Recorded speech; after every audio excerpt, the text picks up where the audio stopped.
Bien, muy buenos días, muy buenas tardes. Vamos a dar comienzo a esta segunda edición del Congreso Internacional en Humanidades Digitales. Les saludo, soy José Antonio Calvo, en nombre de la rectora de la Universidad Católica de Ávila. También les saludo de la Universidad Católica de Valencia, con la profesora Ana Peirats, que me va a acompañar en esta presentación. Este segundo congreso reúne a en torno a 1000 personas que se han querido dar cita, que se han querido ustedes dar cita para reflexionar durante estas 4 sesiones sobre las humanidades digitales.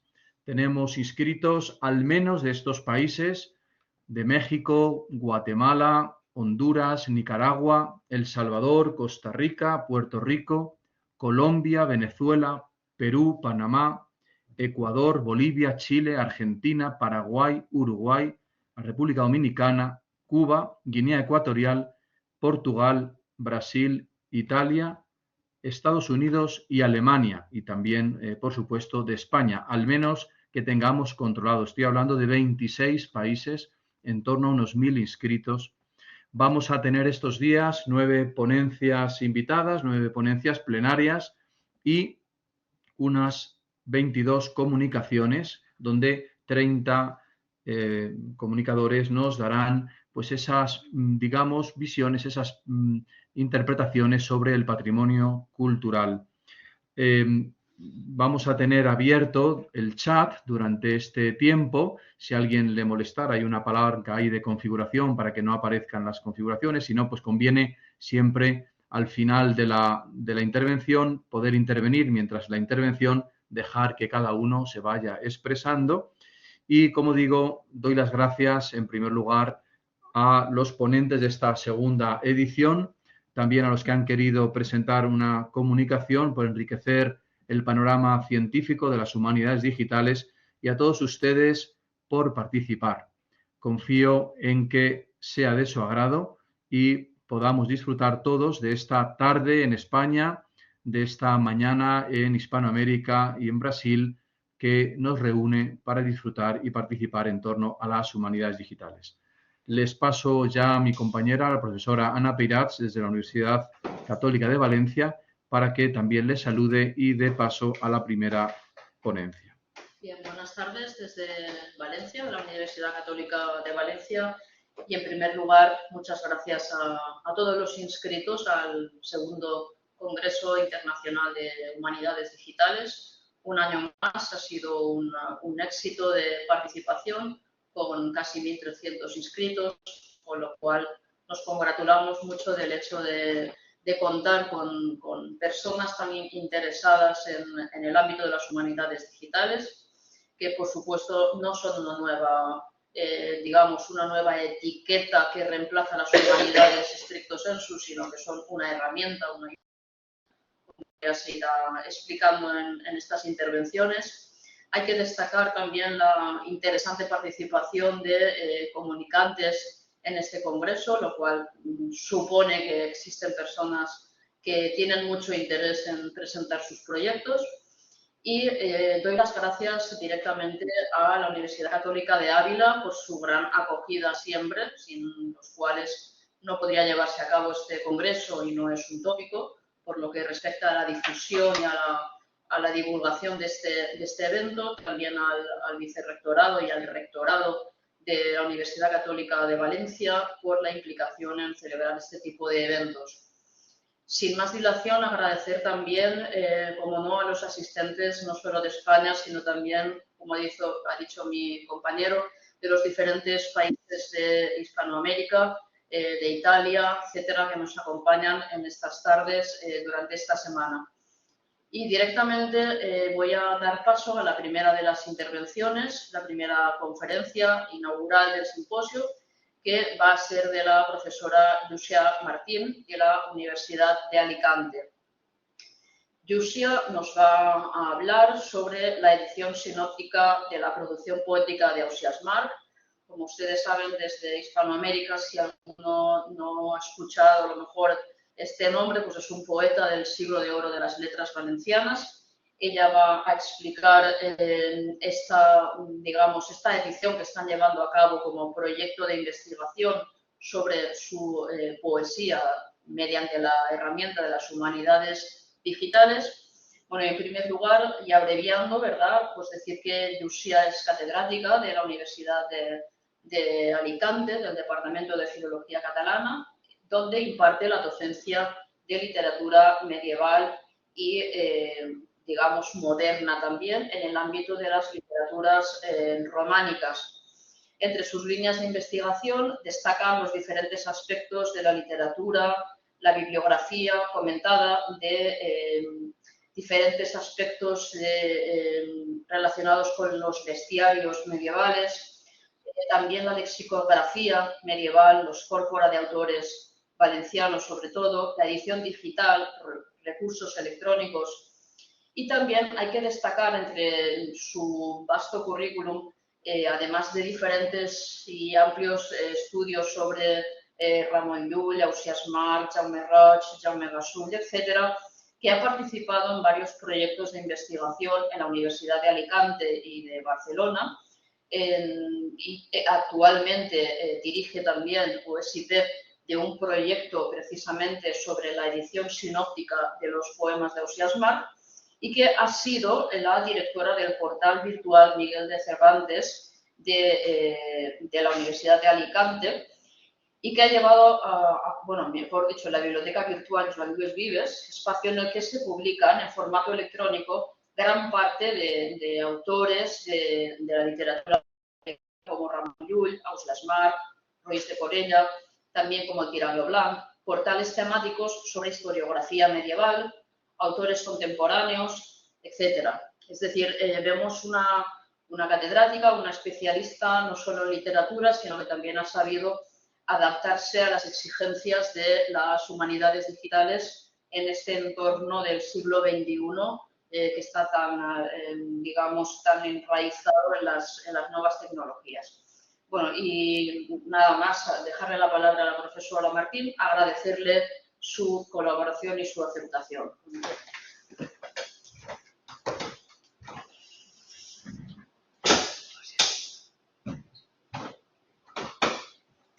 Buenas tardes. Supongo que se me ve.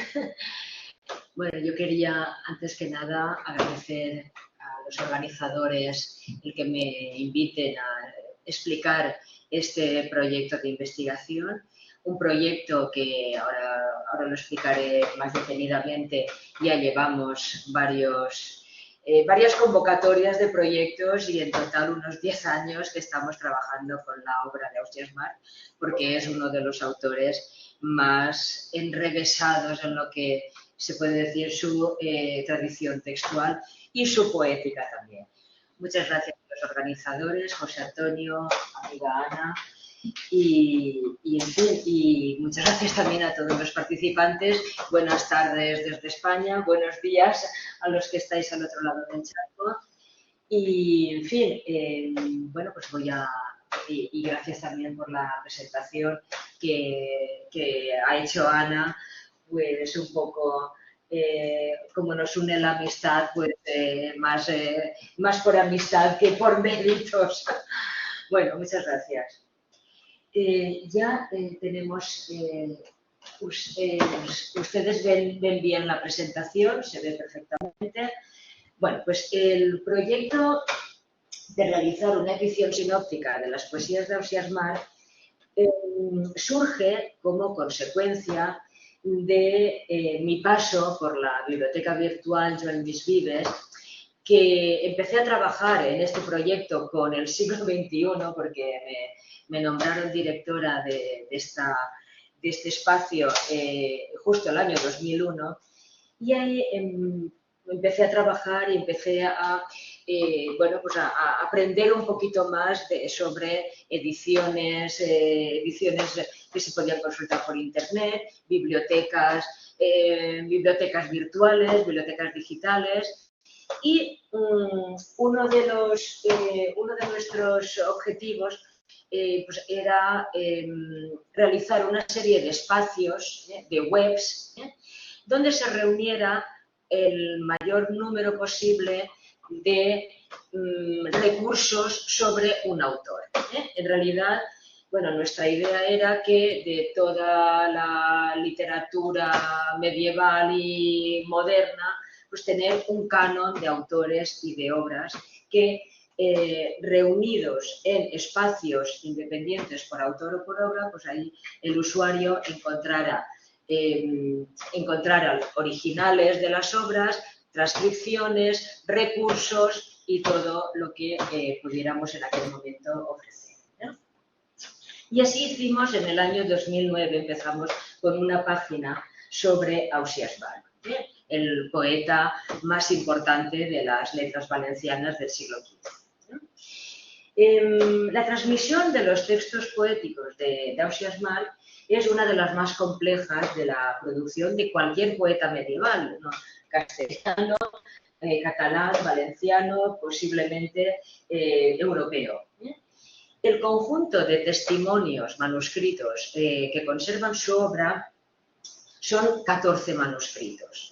14 manuscritos además de muy desigual factura, porque encontramos la obra de Ausiàs March tanto en manuscritos misceláneos de finales del siglo XV, como en manuscritos, en cancioneros, ya podríamos llamar de autor, que se copiaron bastante más tarde, a partir de hacia mediados del siglo XVI.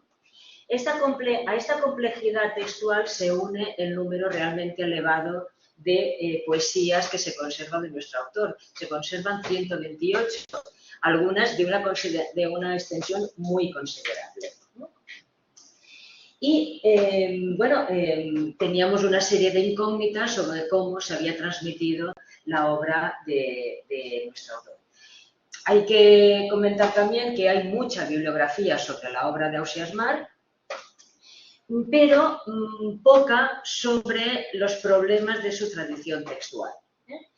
Hay mucha bibliografía porque que se ha dedicado a la interpretación de la obra poética. La obra poética de Ausiàs March es una obra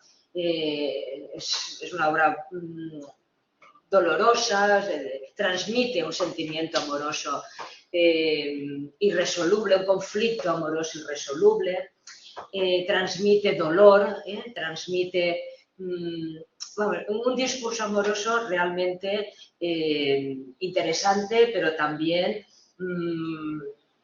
novedoso para la época y doloroso, podríamos decir también. Y sobre el tema que nos ocupa, la transmisión textual de su obra, sí que hay algunos estudios de Vicent Beltrán de 2006, algunos estudios parciales, de Albert Lloret de 2013, de José Luis Martos, de Mercè López Casas, es decir, una serie de autores sí que se han dedicado a estudios parciales de su transmisión, de la transmisión textual de su obra, y se ha intentado vincular la transmisión textual, los diferentes manuscritos y con el estudio de las diferentes variantes. Pero es una obra tan inmensa, es una obra tan ingente que cualquier intento resulta bastante difícil de trabajar. A los 14 manuscritos hay que añadir ediciones impresas del siglo XVI. En concreto, 5 ediciones impresas más 2 traducciones. 2 traducciones con sus reimpresiones. Es decir, que bueno, pues todo esto ya se pueden hacer a la idea de una transmisión dificultosa, extensa cronológicamente, muy amplia por el número de poesías conservadas en los diferentes testimonios y un autor de un discurso poético complejo, como ya he dicho, y además objeto de diferentes interpretaciones. En el siglo de oro influyó en poetas del siglo de oro español como Garcilaso, o Juan Boscán, que fueron los introductores de Ausias Marc y se le interpretó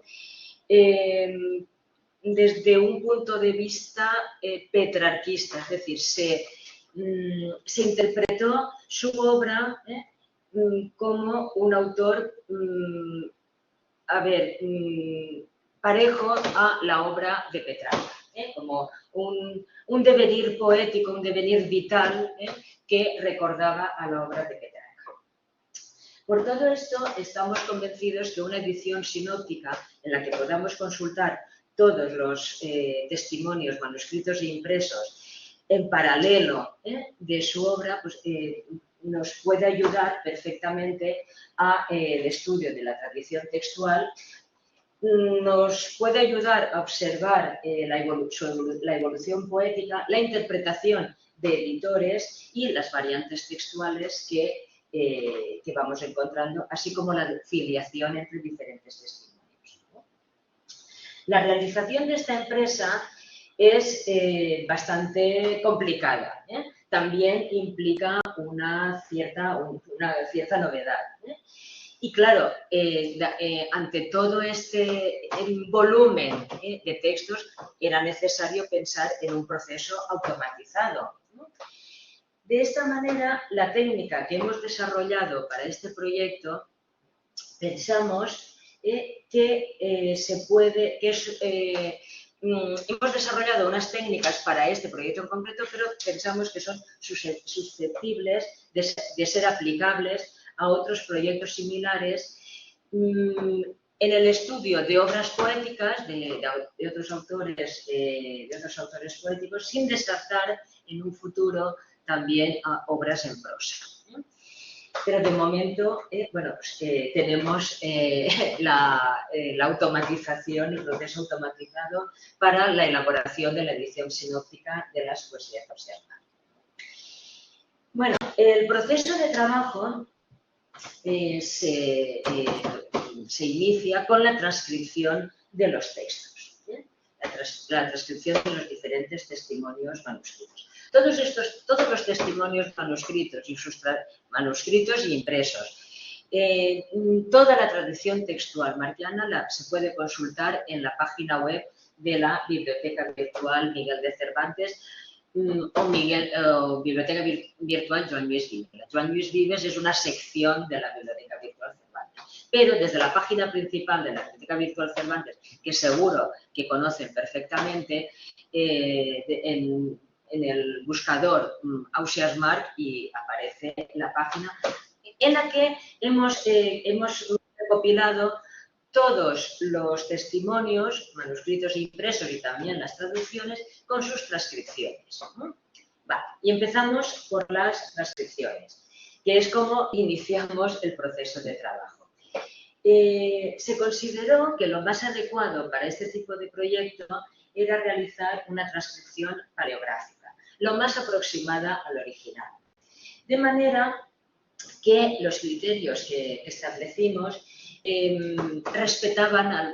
tenían como objetivo respetar al máximo las grafías, las características de los originales, tanto manuscritos como ediciones impresas, y de esta manera establecimos una serie de criterios. Están antes, ¿no?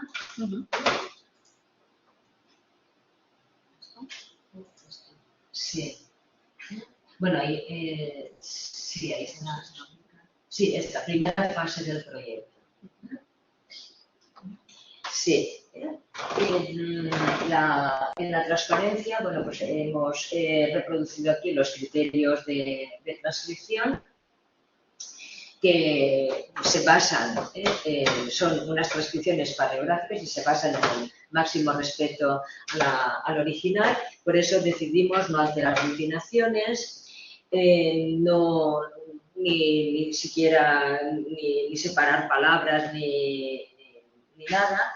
No restituimos texto, desarrollamos las abreviaturas en cursiva, respetamos la puntuación en los casos que aparezcan. Indicamos, eso sí, pasajes interlineados con los paréntesis angulares. Indicamos también las secuencias tachadas en el manuscrito y si lo que está tachado pues, no es reconocible, pues ponemos un asterisco. Y cuando hay más intervenciones, o bien del propio copista, o bien correcciones, restituciones del propio copista o de otras manos, lo indicamos en nota, ¿no? Esto que aparentemente puede parecer sencillo, pues en los manuscritos de Ausiàs March y en las ediciones, ya les digo que no es tanto, porque nos hemos encontrado con una serie de dificultades que pasamos a mirar algunos ejemplos. Bueno, esto sería el ejemplo más fácil si todo fuera así. Este fragmento de manuscrito, que es un fragmento del manuscrito N. Bueno, también tengo que decir que los 14 manuscritos que contienen la obra de Ausiàs March tienen una nomenclatura, o sea, nosotros nos basamos en la nomenclatura que estableció Amadeu Pagès en su edición crítica de 1912 y es la que se utiliza normalmente y que entrando en la página web de la Biblioteca Virtual Cervantes aparece el listado de todos los manuscritos. El manuscrito N, concretamente, es un manuscrito de finales del siglo XV, se conserva en la Spanish Society de Nueva York y es un manuscrito bastante completo, Contiene obras de Ausiàs March y de Pere de Torroella, otro autor un tanto posterior a la obra de Ausiàs March y imitador también de la obra de Ausiàs March. El manuscrito se conserva en la Spanish Society, es el número 2281 y es bastante bien copiado. Tiene algunas correcciones, tiene algunos saltos, algunos despistes del copista, pero aquí tienen un pequeño fragmento, está bastante bien copiado y es bastante asequible, se entiende bastante bien. Y en la parte inferior la transcripción. La transcripción con los criterios que acabo de explicar. Respetando al máximo el original, la forma del original y las grafías sin restituir y sin tampoco separar los textos. Pero se complica, a veces se complican. Aquí, por ejemplo, el copista ha tachado el final del verso segundo. Esta es la poesía número 2. Menys que no peix és el no pots trobar, en los leons vist l'aigua l'urso John. Aquí el copista se ha equivocado y ha copiado dos palabras, l'urso John, que están más abajo, están en otras estrofas de la misma poesía. Se da cuenta, lo tacha y lo corrige. Lo corrige así, de esta forma interlineada. Por eso nosotros lo transcribimos con estos paréntesis angulares, pero dando también a conocer que ahí había un error, ahí había una raya, unas palabras tachadas y conservando el error y la corrección. En el siguiente ejemplo, este ejemplo es un ejemplo, ya se van complicando también las cosas. Este es un fragmento del manuscrito F. El manuscrito F se conserva en la biblioteca de la Universidad de Salamanca y es de finales del siglo XV o muy inicios del siglo XVI y es uno de los más completos y el que Amadeu Pagès en el año 1912 eligió como texto base de la obra de Ausiàs March. Posiblemente es uno de los textos completos. El editor respetó la ordenación de las poesías, de este manuscrito, que coincide con otros manuscritos, pero no siempre es la misma ordenación, y podemos decir que actualmente consideramos la ordenación de este manuscrito prácticamente, salvo algunas excepciones, la ordenación canónica de las poesías de Ausiàs. En este manuscrito hay intervenciones de varios, bueno, hay un copista únicamente, pero hay intervenciones de varias manos. Hay algunos folios perdidos. Por ejemplo, el primer folio está desaparecido y la primera poesía copiada por otra mano. Hay un folio desaparecido también en medio del manuscrito porque contenía una poesía que podía resultar un poco malsonante para la época, de la poesía 42, que es un maldit, una poesía de vituperio a una señora, a una mujer. Y en el segundo folio de este manuscrito nos encontramos el inicio de una poesía con las primeras palabras tachadas y de otra mano añadido otra secuencia. Per molt amor d'un gran desig s'engendra, per molt amor tachado, y otra mano, diferente a la del copista, ha añadido alti amor. Bueno, este caso lo comentaré después porque gracias a la edición sinóptica hemos podido comprobar que hay dos versiones de esta poesía, pero ya vemos que las cosas se van complicando. En este caso, este fragmento pertenece a al mismo manuscrito, el manuscrito F, el manuscrito de la Universidad de Salamanca, y ya vemos que el copista se había despistado y no había copiado un verso, que lo añade aquí en el margen, pero otra mano, un posible lector, lo reproduce bajo para que quede más claro que ahí faltaba un verso. Pues todo esto lo hemos transcrito y la anotación de la segunda mano la hemos indicado en nota. Otro ejemplo, ya quedan pocos ejemplos. En este caso, lo mismo, un lector o el propietario del manuscrito, otra mano, ha añadido un verso ahí al margen, se ha dado cuenta que ahí faltaba un verso y esto, bueno, al ser un verso entero, lo hemos transcrito entre paréntesis angulares y en nota indicamos que este verso pues, está escrito al margen por otra mano. Este caso ya es más complicado porque aquí el copista se equivocó completamente. Pues hemos transcrito lo que está tachado y lo que está interlineado. Lo hemos transcrito para que quede constancia de todo el texto. En este caso pasa algo similar. Más o menos estos son los... pero hay algunas secuencias que no se leen bien y claro, ahí no hemos podido transcribir nada, le indicamos con un asterisco. En este otro caso, bueno, lo mismo, un verso que está interlineado y lo hemos transcrito de esta manera para que quede constancia.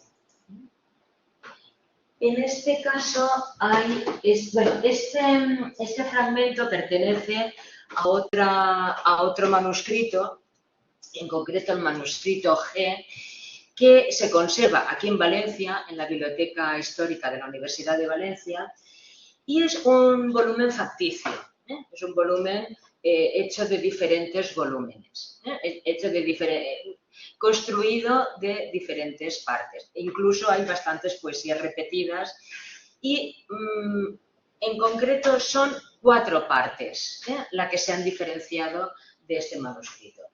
Este ejemplo es de G1, que posiblemente es uno de los más antiguos porque aquí hay fragmentos, hay secciones del siglo XV y otras de bien entrado del siglo XVI. Es decir, que es un documento construido a base de fragmentos. Este posiblemente sea uno de los más antiguos. Y aquí la corrección aparece, en vez de rayada, con puntos, expuntuada.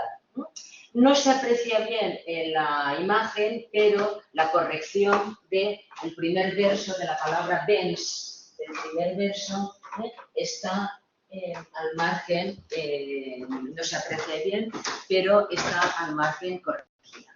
Entonces, nosotros lo que hemos hecho ha sido indicar en nota que casi legible al margen aparece la palabra bens, cuando en realidad es, y cuando en el texto está escrito.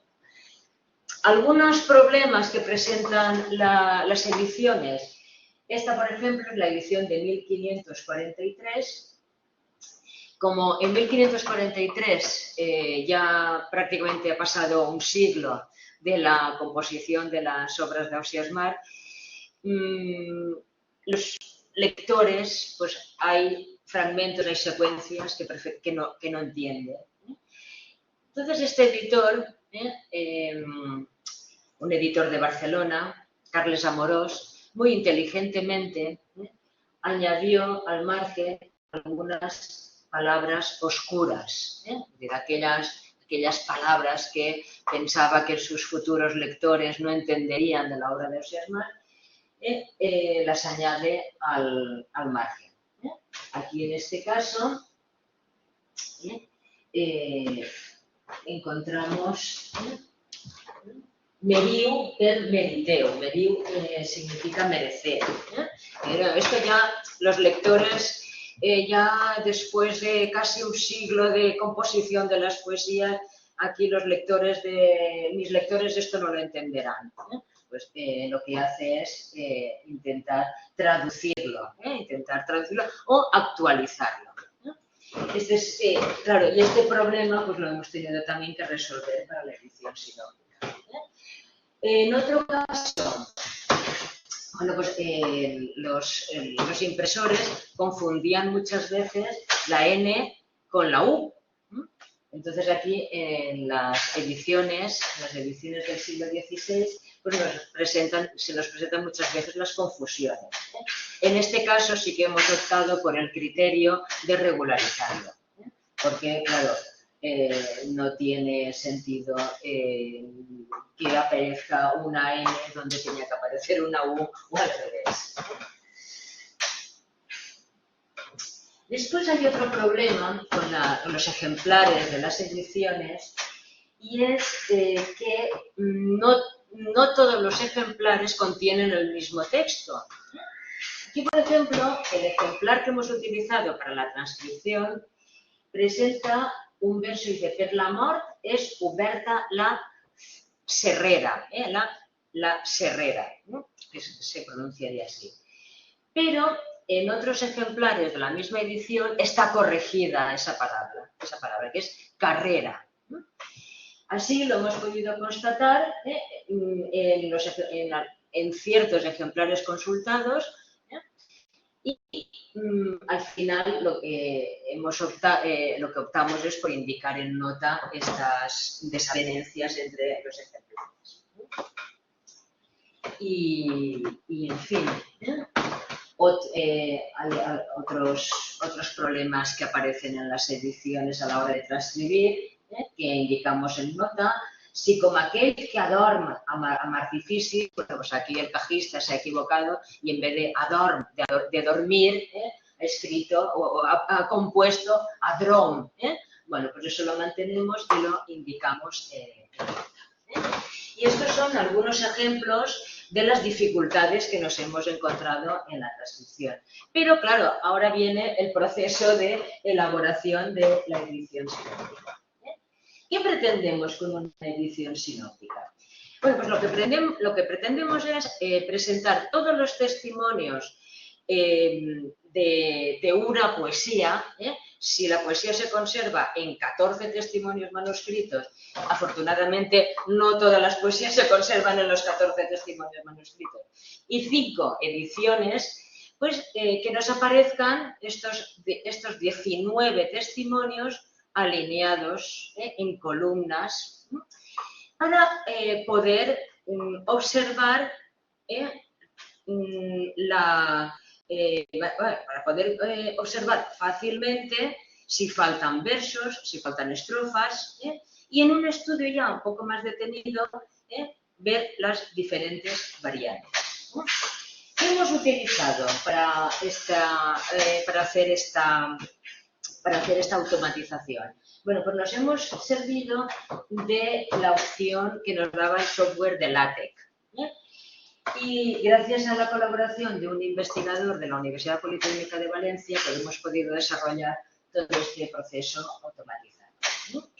Hemos creado un formulario que se puede consultar desde la página web de la Biblioteca Virtual Miguel de Cervantes, que por cierto ahora se llama Centro de Humanidades Digitales de la UA, de la Universidad de Alicante. Bueno, pues hemos creado un formulario para que el usuario elija qué poesía quiere consultar y qué testimonios de esa poesía quiere consultar. Si quiere consultarlos todos, pues perfectamente le aparecerán 19 columnas con la poesía en todos los testimonios, si es una poesía que se conserva en todos. Si es una poesía que se conserva en 5 testimonios, pues aparecerán los 5 testimonios en columna.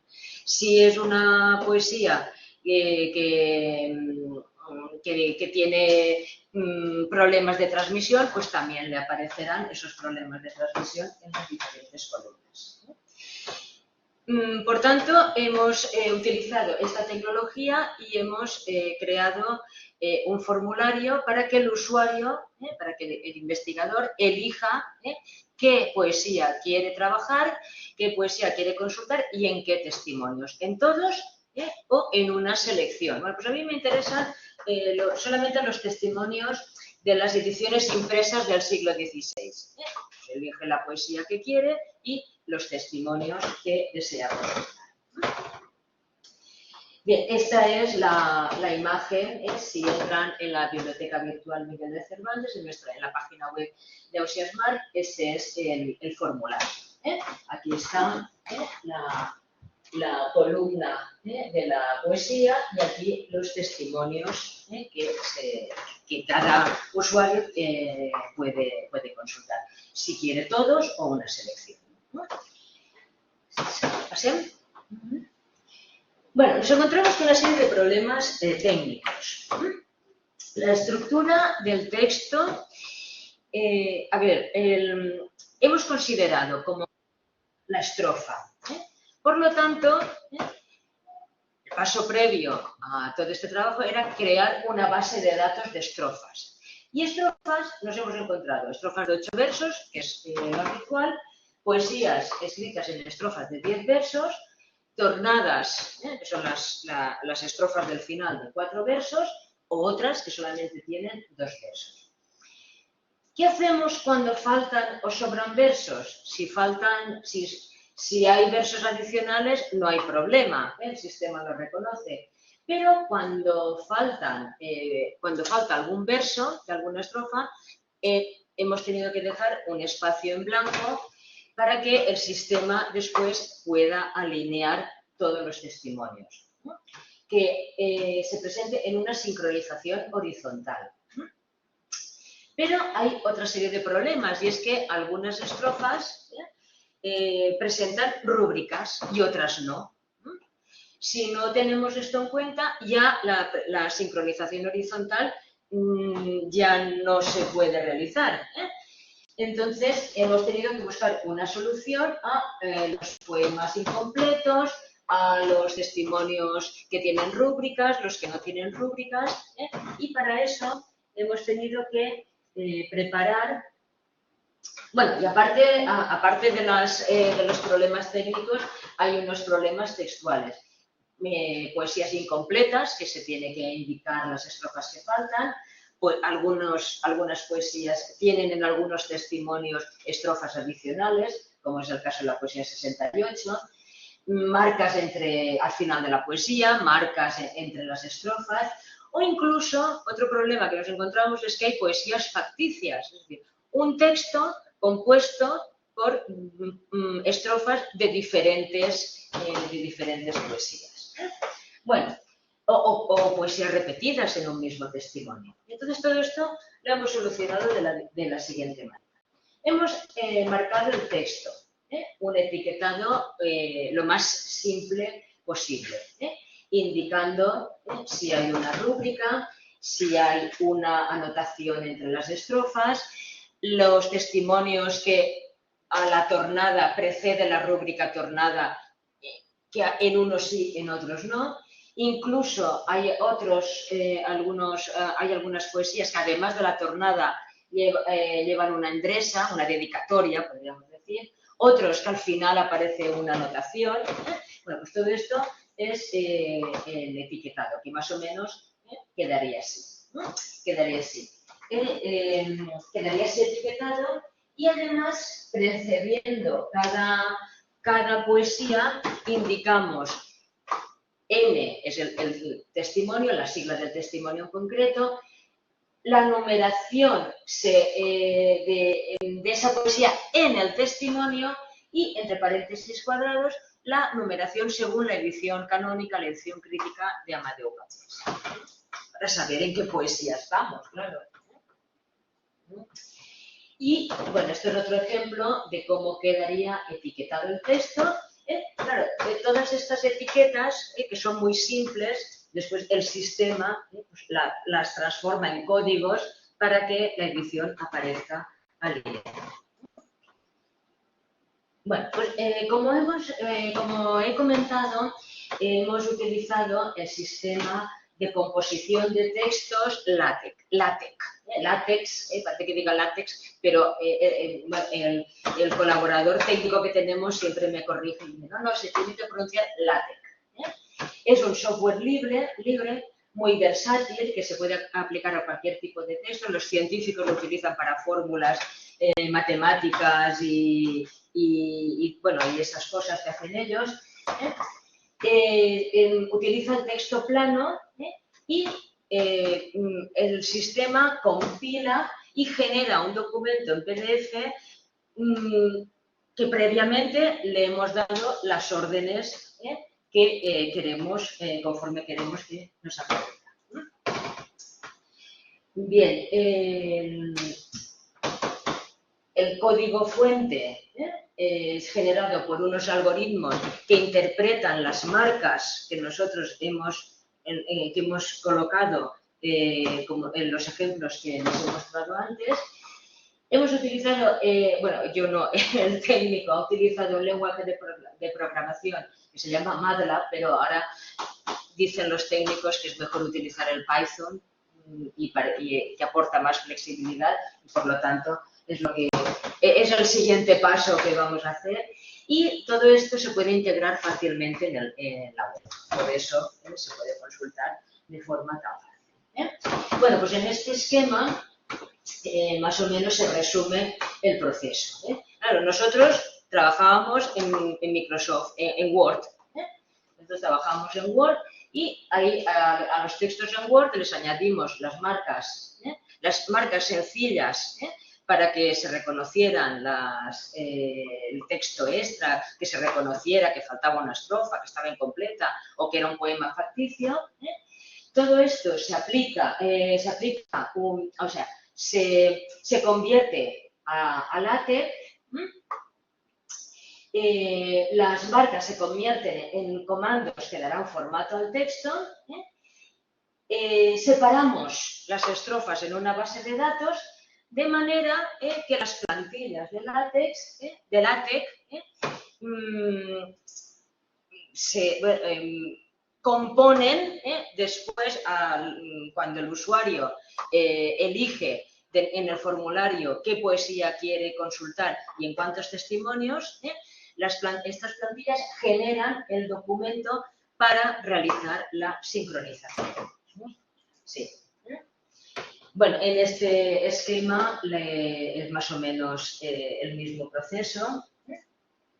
que aquí está resumido también, si acaso más gráficamente, el procesado, el preprocesado, la generación de la base de datos, cómo todo esto pasa a unas plantillas LaTeX, cómo el usuario entra en la aplicación, se compone lo que quiere consultar y se genera un documento PDF. Bueno, y perfectamente se puede consultar cualquier poesía. Esto sería, no me cabía todo, pero esto sería un ejemplo de cómo aparece el texto ya formado en el documento final de la edición sinóptica. Bueno, y ahora,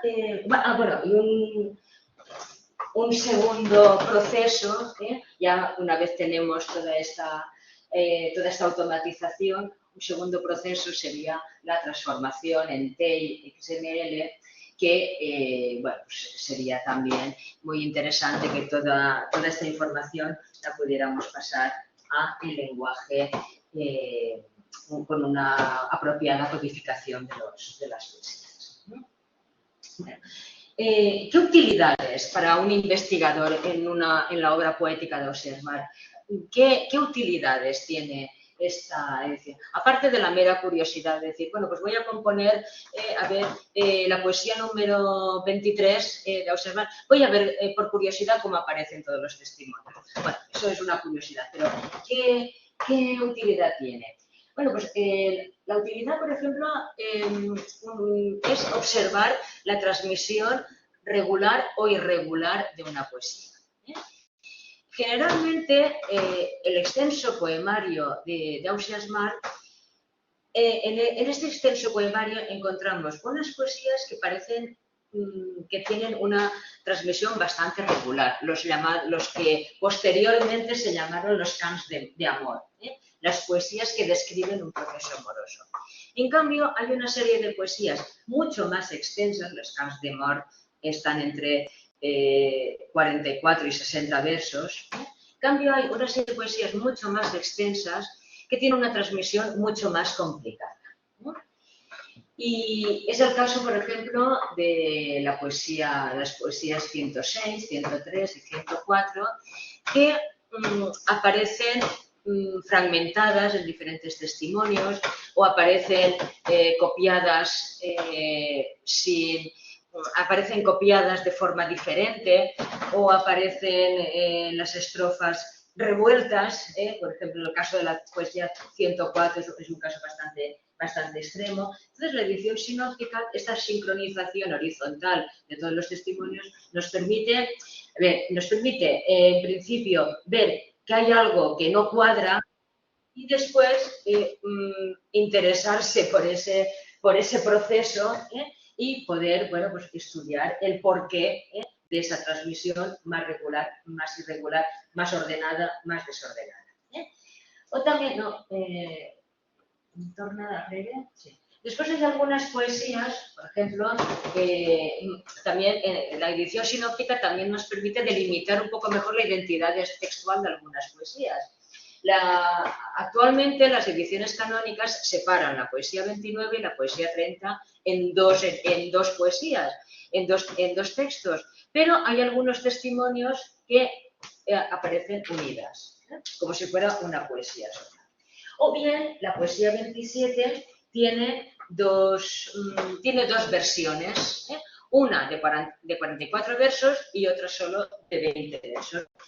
Esto nos permite, bueno, pues, intentar explicar por qué esta transmisión tan irregular de algunas poesías. O el canto espiritual, la poesía 105. Hay una primera versión de 161 versos y otras versiones de 240, dependiendo de los manuscritos. O, por ejemplo, la poesía número 3, repetida en concreto en uno de los manuscritos, con dos versiones diferentes, con dos inicios diferentes.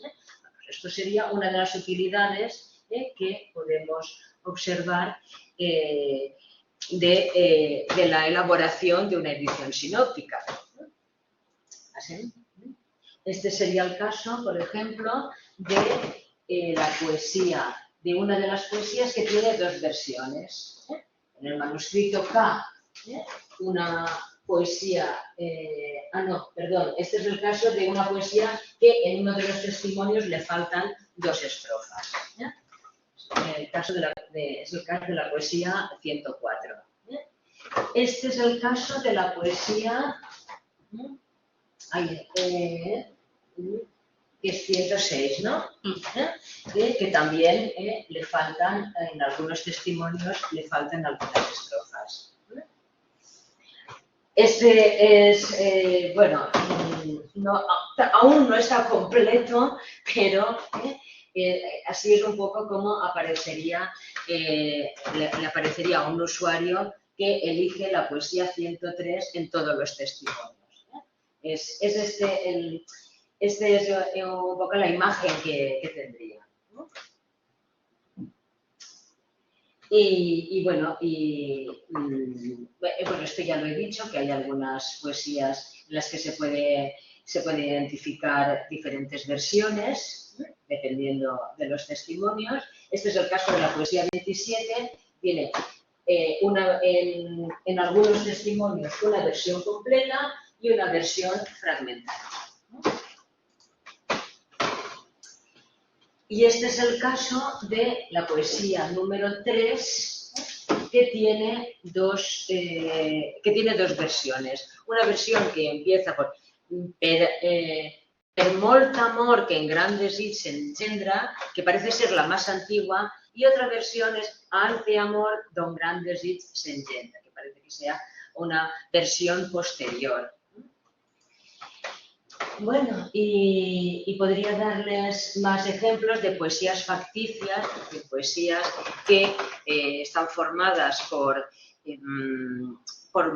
fragmentos de otras poesías, que también la edición sinóptica nos aparecería. Y, bueno, pues otras utilidades de la edición sinóptica, pues el estudio de variantes, la interpretación de secuencias poéticas, la interpretación de los traductores, las traducciones al castellano. Hay dos traducciones en el siglo XVI de la poesía de Sismar, la de 1539 atribuida a Baltasar de Romaní y la de 1560 de Jorge de Montemayor. Y gracias a este proyecto hemos encontrado una traducción al castellano prácticamente inédita. Prácticamente inédita, ya la menciona Riquer, la menciona Pagès, pero no se había estudiado. Y hemos encontrado una traducción al castellano anónima y la hemos transcrito también y también se puede consultar en nuestra edición sinóptica. Y por último, el estudio de la evolución lingüística, pues a través de la edición sinóptica, es bastante sencillo. Estudiar la evolución lingüística no es que sea bastante sencillo, sino detectar las variantes, la variación lingüística de unos testimonios que van, claro, desde finales del siglo XV hasta casi finales del siglo XVI. Es un ámbito cronológico muy, muy extenso. Y creo que ya, y con esto ya termino, simplemente indicar aquí un poquito de bibliografía claro, que hace bastante tiempo que estamos trabajando en este proyecto, pues ya hemos estudiado algunos comportamientos textuales dificultosos de algunas poesías. Y bueno, pues ya hemos elaborado estudios sobre la poesía 92, que es uno de los cantos de muerte, la poesía 112, que es otra de las poesías extensas que tienen también una tradición bastante difícil, las diferentes versiones de la poesía número 3. También hemos podido estudiar las glosas, en muchos manuscritos aparecen glosas explicativas y bueno, lecturas. Aún queda muchísimo por hacer porque cada poesía es una transmisión y es un estudio diferente, establecer una filiación entre los diferentes manuscritos es muy difícil y para eso hay que ir estudiando poesía por poesía.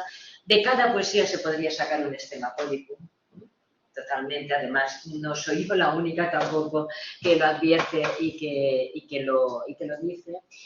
Y en fin, pues este es nuestro pequeño gran proyecto, que espero sobre todo que si lo consultan, si consultan nuestra página web, si consultan el formulario, aunque sea por casualidad, bueno, pues voy a componer una poesía a ver lo que me sale, pues que les sea de utilidad y aquí estoy a su disposición para las preguntas y las consideraciones que quieran hacer. Muchas gracias. Bien, muchas gracias a la profesora Martín, sobre todo por haberse circunscrito también al tiempo marcado, pero sobre todo por su claridad expositiva, por hacernos fácil lo que parece muy difícil, pero en especial, por mi parte, por agradecer que las humanidades y sobre todo la filología se viste de gala de nuevo con estudios de este tipo, es decir, porque son un gran trabajo que muchas veces no se lleva a cabo por pereza o porque se piensa que ya está superado con las tecnologías. Y es que realmente esto es un ejemplo para ver que las tecnologías están como ayuda, pero realmente la elaboración de las oraciones, los Stemma Podicum, las transmisiones textuales de las poesías de Marc o de cualquier otro autor se realizan desde un enfoque filológico y solo los programitas son una herramienta. En este sentido, te da las gracias desde la organización de la Universidad Católica de Ávila. Dice que es un modelo muy interesante y que lo has abordado, como yo digo, también muy pedagógicamente. Dice que si esta técnica se podría trasladar a otros autores, dice muy relevantes científicamente, sería interesante localizar el autor del Lazarillo de Tormes a través de aplicar alguna de estas intuiciones y variaciones. Yo también incorporo la coletilla final a la pregunta y es que muchas veces a lo mejor con este tipo de etiquetado podríamos incluso establecer concomitancias de diferentes textos para ver la autoría incluso o a través del léxico identificar un posible autor, pero contestamos también a la pregunta de José Antonio. Sí. Bueno, nuestra intención, nuestro objetivo es que ya que se ha desarrollado este proceso automatizado para las poesías de Ausiàs Marc, creemos que puede ser perfectamente aplicable a cualquier otro texto, a cualquier texto poético. O sea, a ver, por ejemplo, El laberinto de Fortuna, que es uno de los textos que aparece junto a las poesías de Ausiàs Marc en el manuscrito de Salamanca, en el manuscrito F. El manuscrito F está compuesto por 108 poesías de Ausiàs Marc, de las 128 que se catalogan, más El laberinto de Fortuna de Juan de Mena. Y además parece ser que el copista era el mismo.